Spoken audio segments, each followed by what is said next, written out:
At the edge of my town was an abandoned and expensive house. It sat in the middle of the woods. Vines had grown over its walls and busted out windows. Graffiti and litter were everywhere on the inside. The outside had a black, rusted and bent metal gate. When I was a teenager, my friends and I would skateboard around the estate. Our group consisted of Charlie, David, Mac, Nick, Sam and me. We trespassed near the front garden. The smooth cement pathways with aligned withered hedgerows were too tempting to avoid. The small manor was so far removed from the rest of the public that we never got into trouble. Still, even as adventurous as we may have been, we never went into any level of the house. A stone well sat near a utility shed on the northeast part of the property. Although I peered down into its depths on more than one occasion, I never thought much of it. It had been dry for a long time. We found this out as one day we tried to retrieve water from it out of pure curiosity. The well went so far down that blackness covered its bottommost part. A decade has passed since then. Some people in my friend's group died. One of them went to prison for a string of burglaries. I seem to be the only one who created a more than subpar life, though all I do now is tedious work in a marketing firm. I still own a skateboard, but my adult responsibilities prevent me from taking it out and enjoying it. My phone rang one evening after a long shift. It was Nick. I almost contemplated not answering, since it was late at night. Nick had kept his nose clean for a while, but he was still unpredictable. It was also near Christmas time. I could see him taking advantage of my generosity in asking for money he would use in all the wrong ways. He liked to get into bar brawls as well, which always made getting a beer with him stressful. If a fight broke out near him, he had to get involved. Although I didn't approve of his decision-making, I knew him to be a loyal friend. He was someone with a good heart, even if other people struggled to see it the way I did. I answered. "I'm about to go to sleep," I said. "You need to come out here to the house we used to skateboard at," Nick said. "Right now?" I asked with a sigh. "That's not possible. I have meetings tomorrow." "Please," he said. "I promise you won't regret it. There's something in it for you. Money." I got into my truck and drove. Even though I hadn't been to the location in a very long time, I could still remember how to get there in my sleep. Luckily, I had a flashlight below the passenger seat. I fished it out, locked my vehicle, and proceeded to walk down the familiar and palatial concourse. When I neared the well, I saw Nick standing right beside it. He had a legal pad and pen in his hands. His eyes glinted in the darkness. The luminescence of my beam made the trees behind him seem like feathers lit by candles as they swayed in the wind. I felt foolish. I wondered if he'd roped me into some kind of illegal transaction, or as a co-conspirator to a crime. "What are we doing here?" I asked. "You're going to think I'm crazy.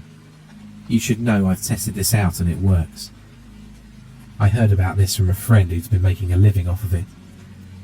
His name is Michael Antian. He lives in one of the upscale neighbourhoods on the north side of town." I thought he was lying, but the way he told me the story made me want to at least try it out. "What are you talking about?" I asked, as frustration overcame me.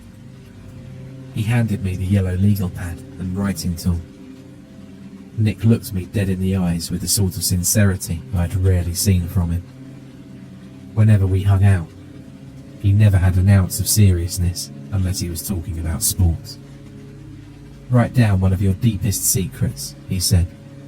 "It can't be a fake one. It must be something that you did, something you have some guilt over or a fear of getting caught for." You sign it either in cursive or print, fold it, put it in the bucket, and lower it into the well. This is where it gets hard to believe, but you have to trust me. When you raise the bucket again, there will be $300. I stared at him with pity. You believe in a random rich guy's childish fairy tale? I asked. So you have to confess to a crime or a mistake in writing with a signature. Money comes up afterwards. You didn't think this could be a law enforcement operation. If this is some kind of gag you created when you were high, it's not funny. The first secret I shared wasn't illegal, he said. I wrote down how I slept with Christina less than a week after you and she broke up. I punched him in the face so hard he fell. I watched as he scrambled in the dirt to get back on his feet. He spat out blood and wiped away a rosy stream that dripped from his nose. At least I finally told you, he said after he stood. I never flirted with her when you guys were together. I also wouldn't have written it down if I didn't feel awful about it.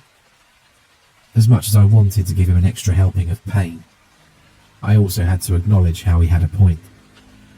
While I felt as though he violated an unspoken code, I did have to admit that she was no longer with me at that point. Try it out, he said. It won't cost you anything. If you're right, then nothing happens and I look like an idiot. You already do, I said, as I stared at the page. I wrote down a brief 2-sentence summary after I racked my brain.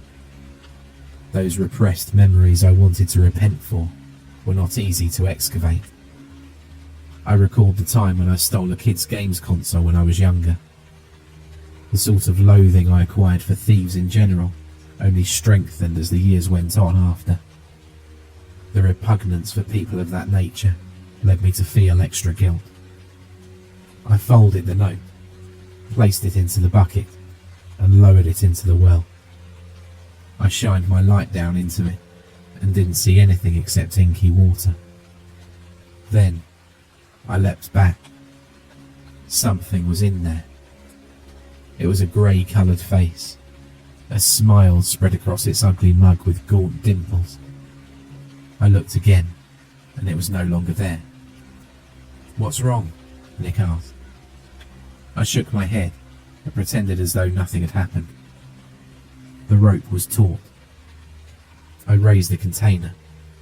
3 crisp $100 bills faced me. They weren't even damp. I illuminated its depths once more and didn't see any movement. There were no bubbles on the surface. There was no hint of any presence there, outside of the glimpse I saw. I told you, Nick said, as he tried to stop the bleeding by pinching his nostrils together. We visited the well every night for months on end. We had a rule where we had to stand at least 10 feet apart as we wrote out our notes. It did become alarming how we never ran out of content concerning mistakes made in our lifetimes. Our backgrounds were something we were not proud of. Yet, we were happy to have been dysfunctional growing up, since it led to the currency we accrued during that time. I saved up $27,000 in a matter of 3 months. I kept the cash in my garage in a set of boxes labelled gardening. Everyone on Earth assumes they know what they would do with a copious amount of cash after a lucky windfall. The reality is how overwhelmed you get when you do acquire luck. I was unsure of how I was going to spend my newfound wealth. There was a very rich, deep-seated satisfaction in watching the bills pile up.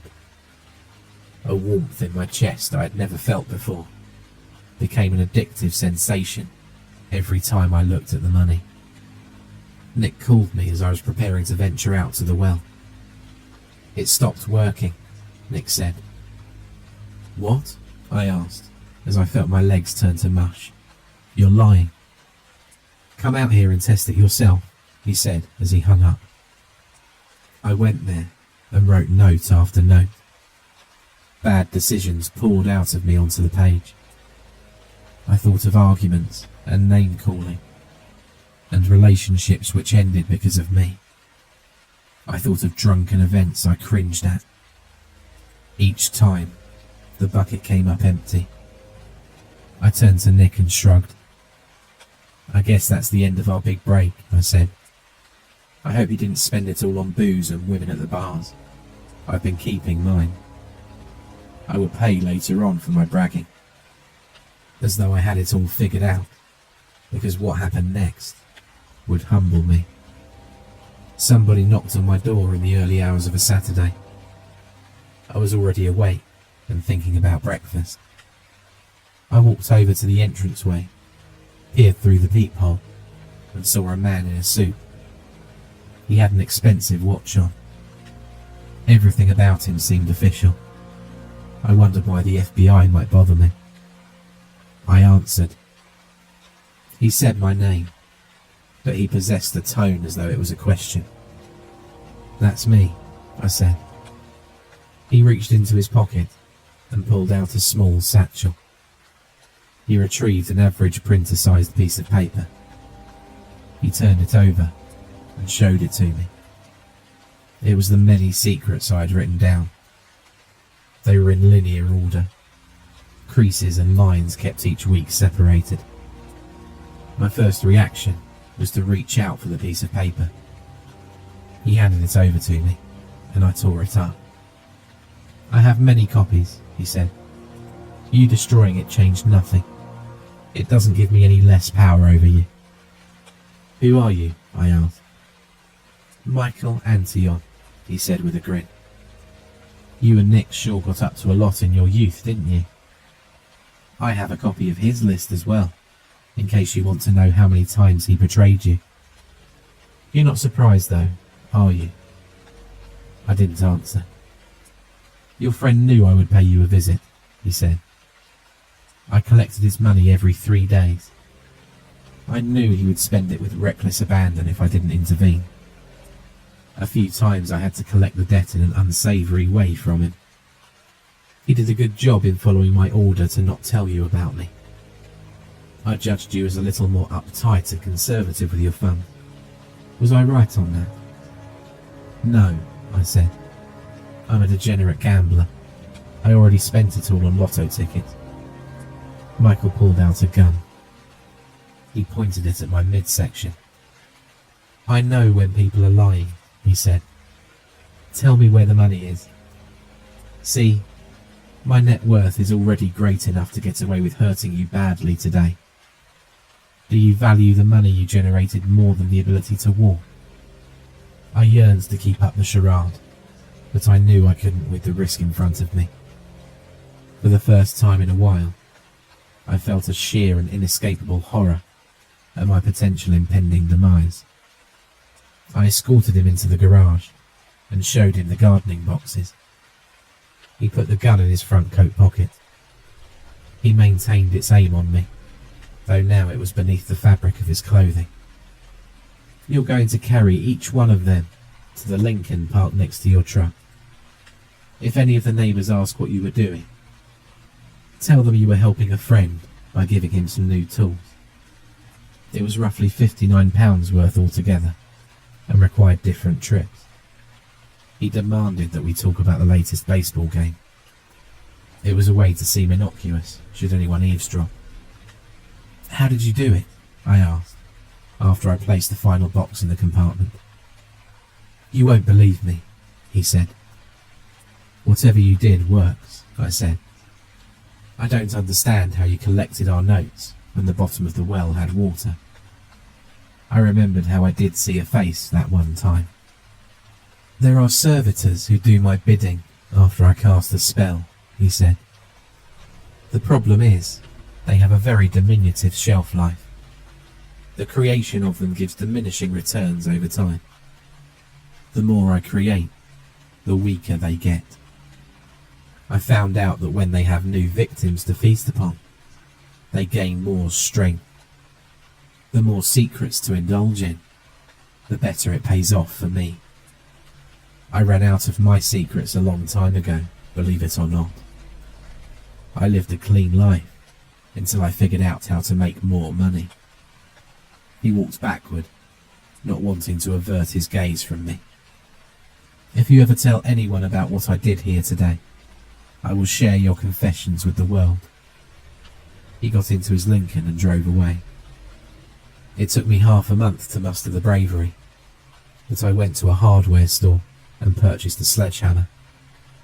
I drove out to the well one final time and smashed it to bits. I chopped the bucket apart. I'm unsure if his incantations were used on the well as a primary tool or household for the servitors. I reasoned how even if all I did was inconvenience the man, then it would have been worth it. He had likely made millions off of people like Nick and me, and this left me enraged. I ceased all communication with Nick. It was obvious I couldn't trust him. It wasn't difficult to sever communication with him, since I haven't seen him since our money scheme fell apart. For all I know, he may have been in on it with Michael, although I doubt that. Sometimes I see the same servitor I caught a glimpse of that first night. He, she, or it is in my periphery in the nocturnal hours, when exhaustion has set in at its fullest. I hope it stops following me, because I'm terrified.